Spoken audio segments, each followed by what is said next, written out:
It's a beautiful bacon day, Cookie Crusaders. Today we're going to be covering the 3-star battle for 3-25 against the Brown Sugar Guardian Golem. We're going to be running the Summoner team, except we're going to be using Cream Puff specifically here. And the reason is Cream Puff has a really good crowd control when she hits those critical successes. And since we have Oyster in our team, we're going to be hitting higher criticals for that reason. Not only in critical percents, but higher critical damage. So they're a really great pairing together, and they work well for this round. What you do want to do is, instead of waiting for the auto to bring out the first wave of minions from Oyster and Pumpkin Pie Cookie, you want to, Pom Pom, I should say, you want to just send them out right away. Same thing every time you're in the in-betweens. If you can, just send out all the summon units as possible, because every time you wait, you put your cookies at risk, and they will take longer to come out versus if you just send them out right away.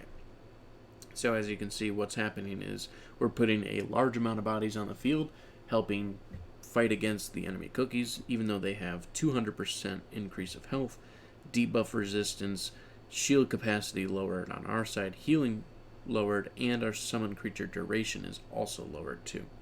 So most of that is being hit against us because of the Master Mode requirements, but even though the Brown Sugar Guardian can hit through to our main team, we're getting extra heals by having a second healer on our team, and our extra bodies on the field are dealing out the damage to help take down this boss enemy. Crunchy Chip is really the main focus here of what's happening because he's getting that attack speed down and lowering the attack power of this boss, so that is helping give us time to not only heal more, but also to deal more damage against the enemy too.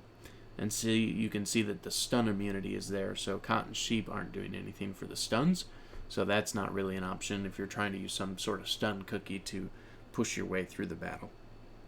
Hopefully this guide is helpful for you. As you can see, the main thing here is the team setup. I'll go over the toppings real quick too, so that way you can see.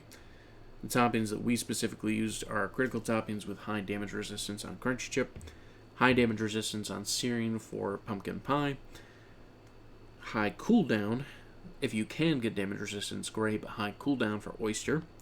Same thing, high cooldown for Cotton Cookie. Yet again, if you can get damage resistance, awesome.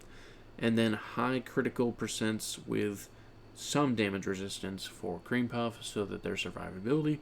And then, of course, the treasure levels. If you're still struggling with this level, the main things that you can do are raise your toppings, your treasure levels, or the statue, because the statue is the only thing that's not deactivated in this mode, where almost everything else is. So those are the 3 things I can recommend you getting raised up. Cookie promotions, of course, and ascensions will 100% help too, but you do have a max ascension level at 2A, so you cannot get higher than that for this round specifically. Let me know your opinions on this team. Have you done it with a different team that's something faster or maybe better? I'd love to hear your feedback, and hopefully this is helpful for you guys and anyone that comes across this stage having issues later. Thank you.